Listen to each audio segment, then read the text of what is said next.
ఓం నమః శివాయ. ఓం నమో నారాయణాయ. ఓం సూర్య అరిష్టేతు సంప్రాప్తే సూర్యపూజాంచకారయేత్. సూర్యధ్యానం ప్రవక్ష్యామి ఉపశాంతయే. హరి ఓం. మా ఛానల్కి స్వాగతం. చూస్తున్న వీక్షకులకు ప్రేక్షకులకు ప్రియ కాళ భైరవ భగవద్బంధులకి స్వాగతం పలుకుతూ మమ్మల్ని ఎంతగానో ఆదరిస్తూ ఉండబడినటువంటి ప్రియ సోదర సోదరీమణులకు, జ్యోతిష్య అభిమానులకు, సనాతన ధర్మ సంరక్షకులకు అందరిపైనను ఆదిత్యుడు అయినటువంటి సూర్య భగవానుడి యొక్క ఆశీస్సులు అందరినీ నిండు నూరేళ్ల ఆయురారోగ్యాల చేత, సత్ప్రవర్తన చేత ఆయుష్ను, ఆరోగ్యాన్ని, మనశ్శాంతిని ప్రసాదించమని కోరుకుందాం. 17/7/2024 నుండి 17/8/2024 వరకు ఏడాది తర్వాత కర్కాటక రాశిలో రవి భగవానుడు సంచారం చేయడం జరుగుతుంది. కనుక సంపూర్ణమైన ఆయుర ఆరోగ్యాలను, మనశ్శాంతిని ప్రసాదించాలని వేడుకుందాం. మేషరాశి వారికి ఏడాది తర్వాత రవి భగవానుడు కర్కాటక రాశిలో అర్ధాష్టమ రవి సంచార స్థితిలో ఉండడం దోష ప్రభావం.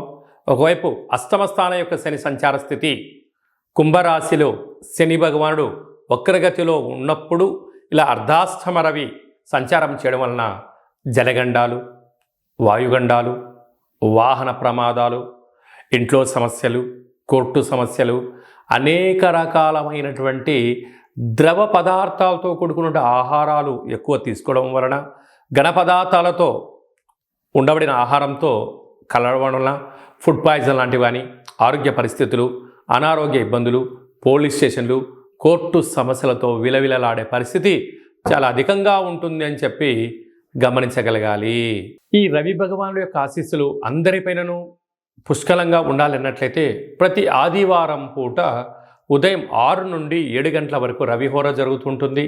ఆ సమయంలో సూర్య నమస్కారము, అరుణ పారాయణము, గోధుమలతో కూడుకున్న ఆహారాన్ని పక్షులకు దానం చేయడం వలన సంపూర్ణ ఆయురారోగ్య స్థితి ఉంటుందని చెప్పి గమనించాలి. మనకు రాసులు 12, లగ్నాలు 12, సూర్య నమస్కారాలు కూడా 12 ఉంటాయి. కనుక ప్రతిరోజు వీలైతే 12 నమస్కారాలు చేసినట్లయితే సంపూర్ణ ఆయురారోగ్య పరిస్థితి ఉంటుందని చెప్పి గమనించాలి. ఇంకనూ మనం విజయం సాధించగలగాలి అన్నట్లయితే ఈ యొక్క పాత్ర కంచు పాత్ర. ఈ పాత్రలో 12 రాసులు అచ్చు వేయడం జరుగుతుంటుంది. ఈ పాత్రను ప్రతిరోజు ఉదయం మనము స్నానం చేసిన తర్వాత, సూర్య నమస్కారం చేసుకున్న తర్వాత ఇలా ఒక్కసారి శబ్దం చేసినట్టయితే ఓంకార శబ్దం రావడం జరుగుతుంటుంది.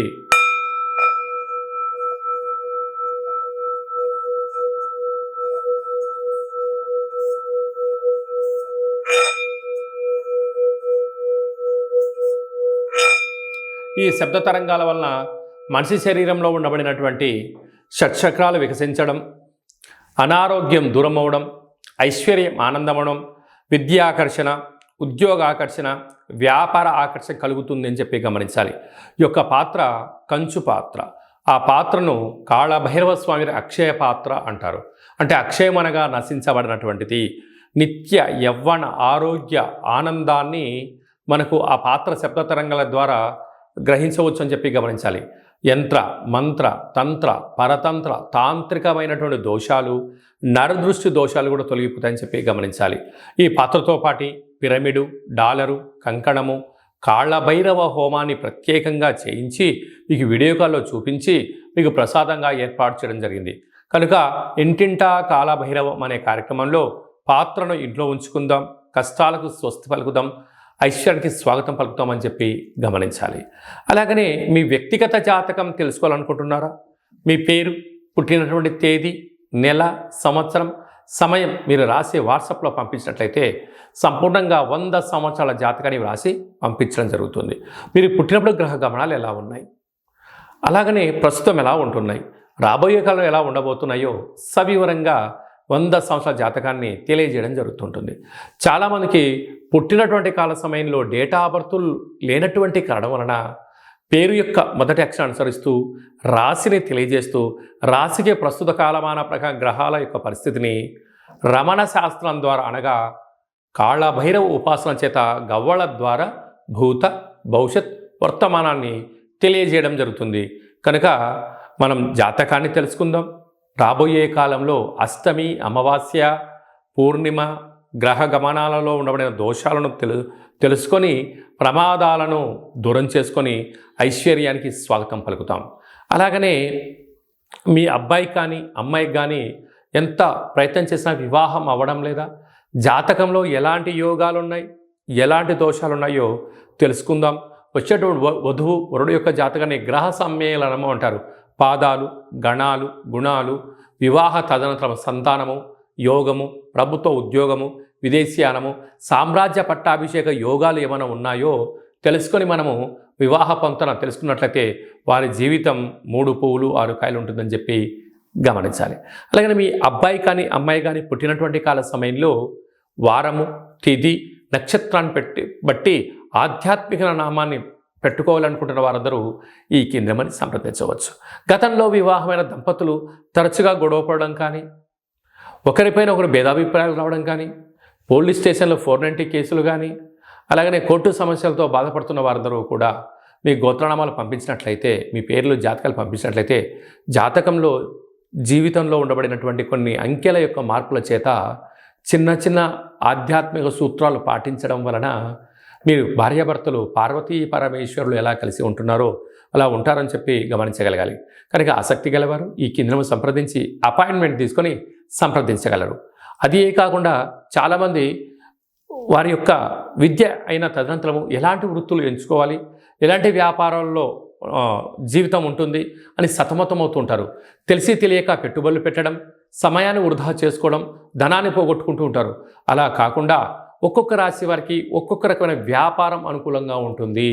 కనుక మేషరాశి వారు చేసే పనిని మీనరాశి వారు చేయకూడదు, మీనరాశి వారు చేసే పని కర్కాటక రాశి వారు చేయకూడదు. కనుక మన యొక్క జాతకరీత్యా ఎలాంటి వృత్తులు, ఉద్యోగాలు, వ్యాపారాలు చేస్తే తక్కువ కాల సమయంలోనే ధర్మబద్ధమైన, ఆధ్యాత్మికవంతమైన, అనంతమైన కోట్ల సంపద మీ సొంతమవుతుందో తెలుసుకుందాం.